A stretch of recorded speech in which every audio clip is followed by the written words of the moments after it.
नमस्कार, मैं शिवानी। बिहारी न्यूज में आपका स्वागत है। आज है 10 मार्च दिन सोमवार। खबरों की ओर बढ़ने से पहले एक नजर डालते हैं आज की सुर्खियों पर। बिहार बोर्ड 10वीं के विद्यार्थियों के लिए अहम सूचना। आंसर की पर आज शाम तक आपत्ति दर्ज करें। आंसर की बिहार बोर्ड की वेबसाइट पर उपलब्ध है। भूमि सुधार विभाग ने भूमि कर भुगतान की अपील की। भूमि कर भुगतान में देरी से नीलामी हो सकती है। मार्च तक कर सकते हैं कर का भुगतान। आज है अम्ली एकादशी का व्रत। वैष्णव और गृहस्थ आश्रम वाले लोगों के लिए है विशेष महत्व। इस व्रत को भगवान विष्णु की पूजा के लिए किया जाता है।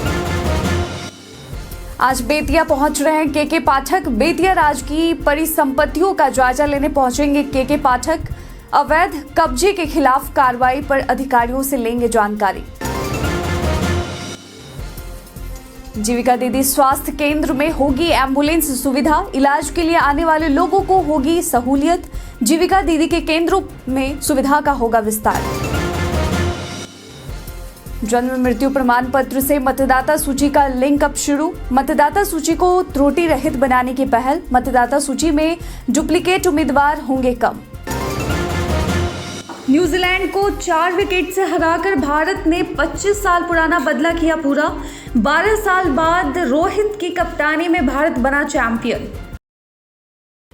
अब चलिए बढ़ते हैं बिहार की 25 बड़ी खबरों को विस्तार से।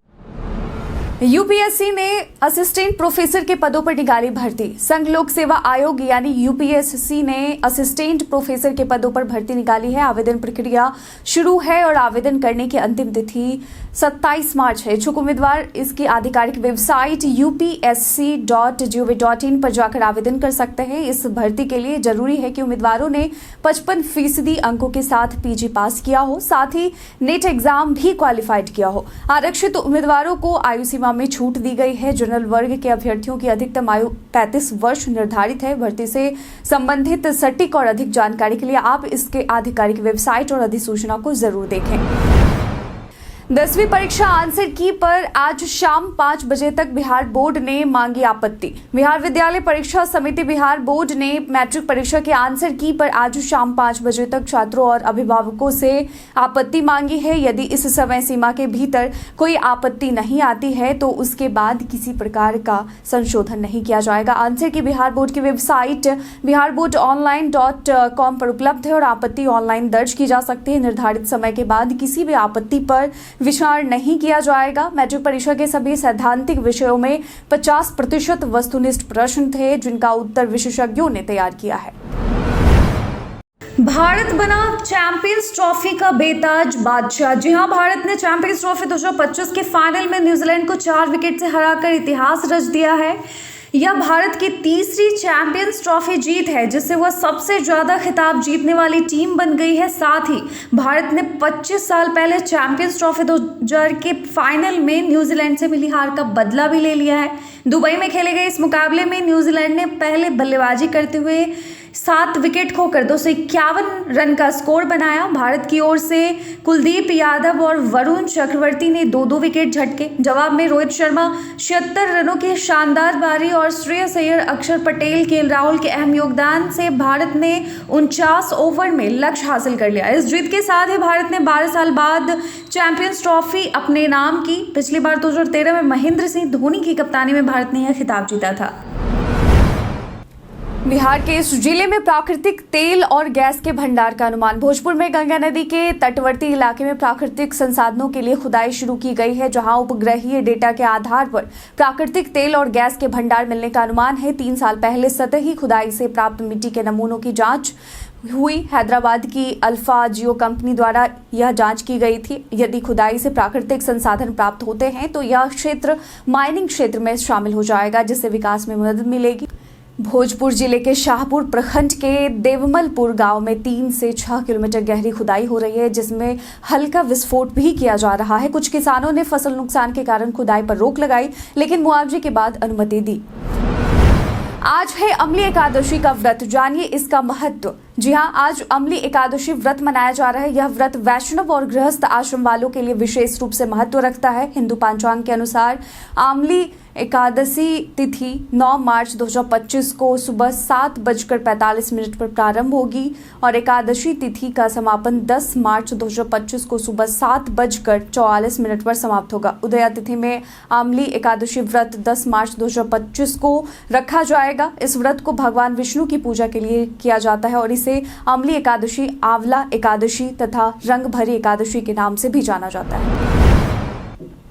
भूमि सुधार विभाग ने मार्च में भूमि कर भुगतान की अपील की। जहां बिहार सरकार के राजस्व एवं भूमि सुधार विभाग ने नागरिकों से अपील की है कि वे मार्च महीने में अपनी भूमि कर का भुगतान कर ले ताकि उनकी जमीन की मिल्कियत सुरक्षित रहे। अब आपको दफ्तरों के चक्कर लगाने की आवश्यकता नहीं है क्योंकि सरकार ने ऑनलाइन भुगतान की सुविधा शुरू की है। इसके लिए बिहार सरकार की आधिकारिक वेबसाइट biharbhumi.bihar.gov.in या बिहार भूमि पर जाएं, जहां आप अपनी जमीन की जानकारी भरकर बकाया लगान राशि देख सकते हैं और भुगतान कर सकते हैं। भुगतान के बाद ट्रांजैक्शन आईडी को सुरक्षित रखें। अगर समय पर भुगतान नहीं किया गया तो जमीन की नीलामी भी हो सकती है।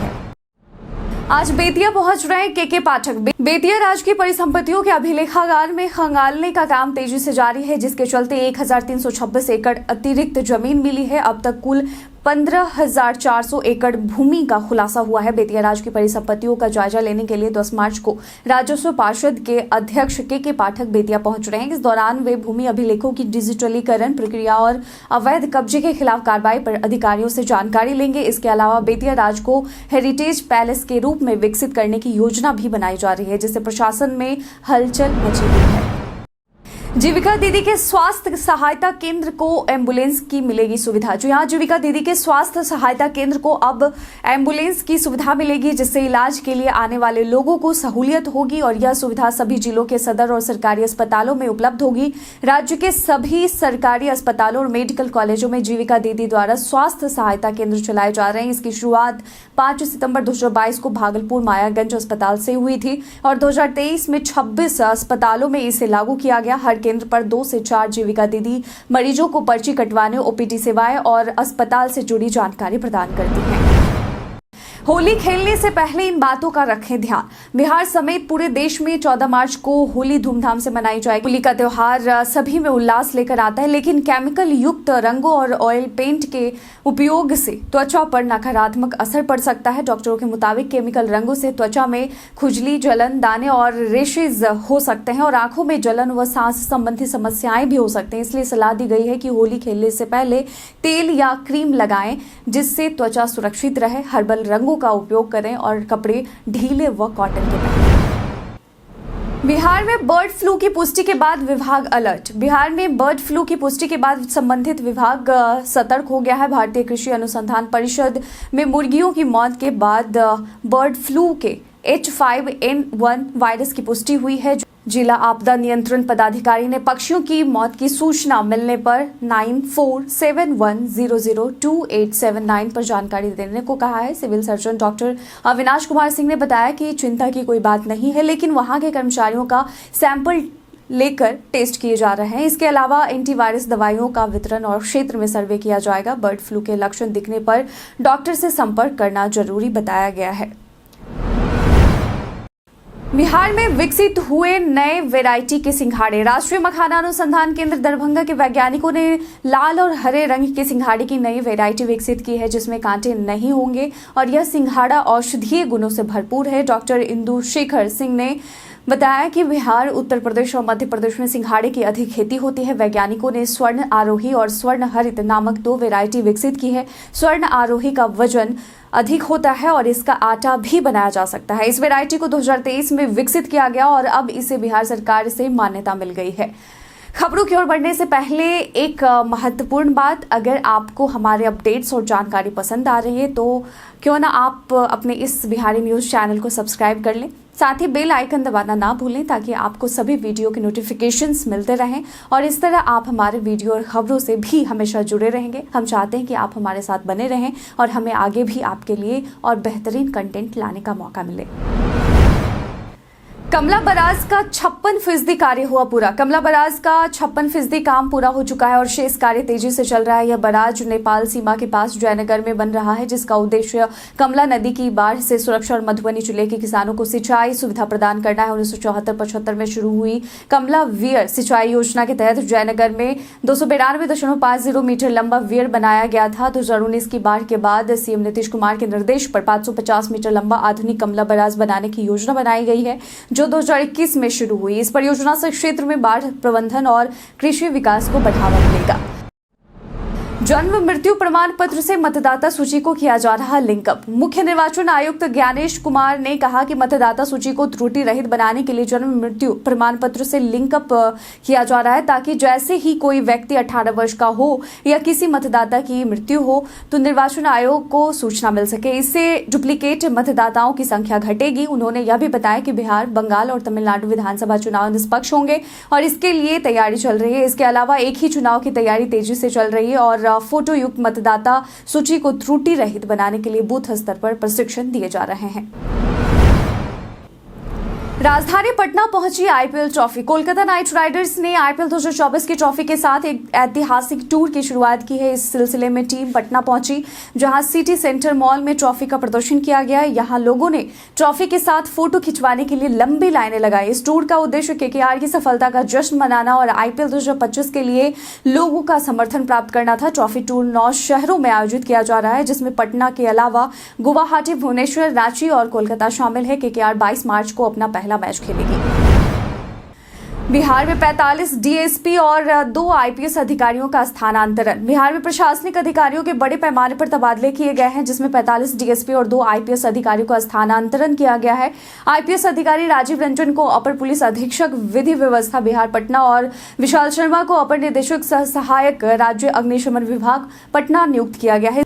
इसके अलावा कई डीएसपी और पुलिस उपाधीक्षकों की नई पदस्थापना की गई, जिसमें विभिन्न जिलों और विभागों में बदलाव किए गए हैं। इन तबादलों का उद्देश्य प्रशासनिक कार्यों को बेहतर तरीके से संचालित करना है। बिहार के मौसम का मिजाज। जी हां, आज बिहार में हल्की गर्मी के बाद अब बारिश की संभावना जताई जा रही है। प्रदेश में आज का मौसम शुष्क रहने की संभावना जताई गई है। प्रदेश में आज का अधिकतम तापमान 30 से 32 डिग्री रहने की उम्मीद है। वहीं न्यूनतम तापमान 16 से 18 डिग्री रहने की संभावना जताई गई है। कई जगहों पर तेज हवा की स्थिति रह सकती है। हालांकि अधिकतम तापमान में कुछ खास बदलाव देखने को नहीं मिलेगा। बिहार पर्यटन में बात होगी योग विद्यालय मुंगेर की। यह योग संस्थान दुनिया का पहला योग विश्वविद्यालय है, जहां 77 देशों की शाखाएं चलती हैं। यह संस्थान मुंगेर की पहाड़ियों पर स्थित है। यहां से शिक्षा लेकर हर साल सैकड़ों लोग योग साधक दुनिया भर में योग प्रसार कर रहे हैं और इस योग विश्वविद्यालय में दुनिया भर से कई बड़े सेलिब्रिटी आते हैं। यह मुंगेर की उत्तरवाहिनी गंगा तट पर स्थित है। यहाँ से नज़ारे बहुत ही शांत और खूबसूरत लगते हैं। ध्यान केंद्रित करने के लिए यह स्थान बहुत ही अच्छा है। मोबाइल चोरी होने पर ऐसे करें अपनी ऑनलाइन बैंकिंग की सुरक्षा। आजकल मोबाइल फोन चोरी होने पर सबसे ज्यादा डर बैंक से जुड़ी चीजों और निजी जानकारी को लेकर ही रहता है, क्योंकि अक्सर चोर सबसे पहले आपकी बैंक डिटेल्स और डिजिटल वॉलेट्स पर पहुंचने की कोशिश करते हैं। अगर आपका फोन चोरी हो जाए तो इससे बचने के लिए सबसे पहले सिम कार्ड को ब्लॉक करवा लें, ताकि किसी भी ऐप को ओटीपी के माध्यम से एक्सेस ना किया जा सके। बैंकिंग सर्विसेज को भी तुरंत बंद करवा दें और यूपीआई पेमेंट को डीएक्टिवेट करें। मोबाइल वॉलेट्स जैसे गूगल पे और पेटीएम को भी ब्लॉक करना जरूरी है। इसके बाद पुलिस में रिपोर्ट दर्ज कराना ना भूलें, ताकि किसी भी दुरुपयोग या चोरी की स्थिति में आप कानूनी मदद ले सके। बिजली चोरी के मामले में बड़ी कार्रवाई। बिहार के पश्चिम चंपारण से बिजली चोरी का मामला सामने आया है। दरअसल नरकटियागंज में विद्युत एसडीओ चंदन कुमार के नेतृत्व में शहर के विभिन्न वार्डों में बिजली चोरी के खिलाफ सघन जांच अभियान चलाया गया। इस दौरान 11 लोगों के यहां बिजली चोरी पकड़ी गई, जिनमें कुछ लोगों ने अवैध तरीके से टोका फंसाकर तो कुछ ने मीटर बाईपास कर बिजली चोरी की। इन सभी पर 8,06,702 रुपए का जुर्माना लगाया गया है और शिकारपुर थाना में प्राथमिकी दर्ज कराई गई है। वहीं बेगूसराय विद्युत प्रमंडल के ग्रामीण सेक्शन में भी 4 उपभोक्ताओं को बिजली चोरी करते हुए पकड़ा गया और उन पर कुल 2,80,000 रुपए का जुर्माना लगाया गया है। महिलाओं के भविष्य को सुरक्षित बनाने के लिए ये है बेस्ट इन्वेस्टमेंट प्लान। कई बार महिलाएं अपने भविष्य को आर्थिक रूप से सुरक्षित बनाने में पीछे रह जाती हैं, लेकिन महिलाओं को फाइनेंशियल स्वतंत्रता और सुरक्षा की ओर कदम बढ़ाने के लिए स्मार्ट निवेश के विकल्पों पर विचार करना चाहिए। बिना जोखिम के निवेश के लिए महिला फिक्स्ड डिपॉजिट बेहतरीन विकल्प है। इसके अलावा mutual fund, SIP, PPF, Sukanya Samriddhi Yojana जैसी योजनाएं भी दीर्घकालिक लाभ देती हैं। डिजिटल गोल्ड और गोल्ड ETF में निवेश करना भी एक अच्छा विकल्प हो सकता है। रिटायरमेंट के लिए NPS और स्टॉक मार्केट में निवेश करने से भी अच्छा रिटर्न मिल सकता है। सही योजना से निवेश करके महिलाएं अपना भविष्य सुरक्षित कर सकती हैं। अगले महीने बिहार आ रहे हैं पीएम मोदी। प्रधानमंत्री नरेंद्र मोदी अगले महीने अप्रैल में बिहार का दौरा करेंगे, जहां वे पटना हवाई अड्डे के नए टर्मिनल भवन का उद्घाटन करेंगे। इसके अलावा बिहटा एयरपोर्ट का शिलान्यास भी होगा और कई अन्य योजनाओं की घोषणा की जाएगी। उप मुख्यमंत्री सम्राट चौधरी ने बताया कि प्रधानमंत्री युवाओं के लिए नौकरी और रोजगार की घोषणा भी कर सकते हैं। राज्य में 50 लाख सरकारी नौकरियां और रोजगार देने का लक्ष्य रखा गया है। 12 लाख सरकारी नौकरियां और 38 लाख रोजगार सृजित किए जाएंगे। इसके अलावा पिंक बसें, डिग्री कॉलेज, वेंडिंग जोन और जिम ऑन व्हील जैसी योजनाएं भी शुरू की जाएंगी। तेजस्वी ने 65% आरक्षण के मुद्दे पर किया धरना प्रदर्शन। नेता प्रतिपक्ष तेजस्वी यादव के नेतृत्व में पटना में आरजेडी ने एक दिवसीय धरना आयोजित किया, जिसमें 65% आरक्षण के मुद्दे पर महागठबंधन सरकार के फैसले को लागू करने की मांग की गई। धरने में राजद नेताओं ने राज्य और केंद्र की एनडीए सरकार पर आरक्षण को 9वीं अनुसूची में शामिल नहीं करने और कोर्ट में केस फंसाने का आरोप लगाया। तेजस्वी यादव ने प्रेस कॉन्फ्रेंस में जदयू से गठबंधन की अटकलों पर कड़ी प्रतिक्रिया दी। कहा कि कोई ऑफर नहीं दिया जा रहा है। उन्होंने यह भी कहा कि आरक्षण पर सुप्रीम कोर्ट में लड़ाई जारी है और वे हर प्लेटफॉर्म पर इसे लड़ेंगे। विधानसभा चुनाव से पहले कांग्रेस की जमीनी स्तर पर सक्रियता। बिहार विधानसभा चुनाव को लेकर कांग्रेस अपनी सक्रियता बढ़ा रही है। बीते दिन प्रदेश कांग्रेस की बैठक में 31 मार्च तक सभी बूथों पर BLA यानी बूथ लेवल एजेंट की नियुक्ति का निर्णय लिया गया है और यह फैसला पार्टी मुख्यालय सदाकत आश्रम में जिला अध्यक्षों की बैठक में लिया गया। प्रदेश कांग्रेस प्रभारी कृष्णा अल्लावरू ने कहा कि यह काम समय पर पूरा होना चाहिए, अन्यथा अनुशासनात्मक कार्रवाई की जाएगी। बैठक में चुनावी रणनीति पर चर्चा की गई और जिला अध्यक्षों की समस्याओं का समाधान करने की बात की गई। AICC के प्रभारी सचिव शाहनवाज आलम और सुशील पासी भी बैठक में शामिल हुए। कई कारणों से दर्ज है भारत के इतिहास में आज की तारीख। आज के ही दिन वर्ष 1922 में महात्मा गांधी राजद्रोह के आरोप में गिरफ्तार किए गए थे। आज के दिन वर्ष 1985 में भारत ने Benson and hedges cricket championship में जीत हासिल की थी। आज के ही दिन वर्ष 2010 में राज्यसभा में महिला आरक्षण विधेयक को मंजूरी दी गई थी और आज के दिन वर्ष 1897 में सावित्रीबाई फुले दुनिया को अलविदा कह गई थी। यह भारत के पहले बालिका विद्यालय की पहली प्रिंसिपल और पहले किसान स्कूल के संस्थापक भी थी। आज के दिन वर्ष 1914 में देश के जाने माने समाज सुधारक लल्लन प्रसाद व्यास का जन्म हुआ था। जन्म प्रमाण पत्र आवेदन की अंतिम तारीख की जाने सच्चाई। सोशल मीडिया पर इन दिनों एक पोस्ट वायरल हो रहा है। इस पोस्ट में दावा किया जा रहा है कि केंद्र सरकार ने जन्म प्रमाण पत्र के लिए आवेदन करने की अंतिम तारीख 27 अप्रैल 2026 घोषित की है, लेकिन आपको बता दें कि यह दावा पूरी तरह से फर्जी है। केंद्र सरकार ने जन्म प्रमाण पत्र के संबंध में समय सीमा पर ऐसा कोई संचार जारी नहीं किया है। आपको बता दें कि PIB फैक्ट चेक ने इस बात की पुष्टि की है और इस तरह की खबरों से लोगों को सतर्क रहने की सलाह दी है। हम प्रतिदिन आपसे 5 ऐसे जरूरी सवाल और उसके जवाब पूछते हैं जो कि BPSC, बिहार पुलिस दारोगा समेत SSC जैसे अन्य प्रतियोगी परीक्षाओं में काम आएंगे। सवाल इतिहास, बिहार स्पेशल, विज्ञान, करंट अफेयर्स और भूगोल से रहेंगे। पूछे गए 5 सवाल में आपने कितना सही उत्तर दिया है यह हमें कमेंट कर जरूर बताएं। आज का हमारा पहला सवाल है, मोहम्मद बिन बख्तियार खिलजी जिसने नालंदा को नष्ट किया था, किस शासक का सैन्य जनरल था? Option A Ghiyasuddin Balban, option B Masud Shah, option C Mubarak Khan, option D Qutbuddin Aibak. इसका सही उत्तर है ऑप्शन D कुतुबुद्दीन ऐबक। आज का दूसरा सवाल है, निम्नलिखित में से कौन सा बांध बिहार के औरंगाबाद जिले में स्थित नहीं है? Option A Adhari weir, option B Bagar weir, option C Batane weir, option D Dhawa weir. इसका सही उत्तर है ऑप्शन B बागर वियर।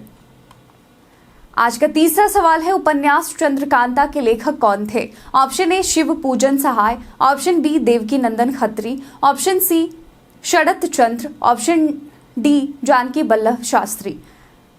इसका सही उत्तर है ऑप्शन B देवकी नंदन खत्री। आज का चौथा सवाल है, हाल ही में किस राज्य सरकार ने देसी गायों को राज्य माता गोमाता घोषित किया है? Option A Jharkhand, option B Bihar, option C Maharashtra, option D Karnataka. इसका सही उत्तर है ऑप्शन सी महाराष्ट्र। आज का पांचवा और आखिरी सवाल है, किस वर्ष बिहार और उड़ीसा बंगाल से अलग हुए? Option A 1936, option B 1938, option C 1930, option D 1912। इसका सही उत्तर है ऑप्शन डी 1912। बीते दिन हमारे द्वारा पूछे गए सवाल का आप लोगों में से बहुत लोगों ने अपना जवाब हमें कमेंट सेक्शन में लिख कर दिया था। जिन्होंने पूछे गए सवाल का जवाब दिया है उनके नाम है शानवी गुप्ता, राजकिशोर महतो, रंजीत मिश्रा, अजीत कुमार, आलोक प्रियदर्शी, अर्जुन राम, बाबूलाल मरांडी, मोहम्मद शाकिर हुसैन, दीपक कुमार, प्रमोद राम, अनवर करीम खान, राजेश कुमार शर्मा, मंजीत कुमार और पुरुषोत्तम। इसके साथ ही बढ़ते हैं आज के सवाल की ओर। आज का सवाल है, क्या आपके क्षेत्र का भूमि सर्वे पूरा हो चुका है? साथ ही अपने क्षेत्र का नाम भी हमें कमेंट सेक्शन में लिखकर जरूर बताएं। आज के बुलेटिन में बस इतना ही। बिहार की तमाम खबरों के साथ बने रहने के लिए देखते रहें बिहारी न्यूज। और साथ ही अगर आप यूट्यूब चैनल पर देख रहे हैं तो चैनल को सब्सक्राइब कर लें। अगर आप फेसबुक पेज पर देख रहे हैं तो लाइक और फॉलो करना ना भूलें। धन्यवाद।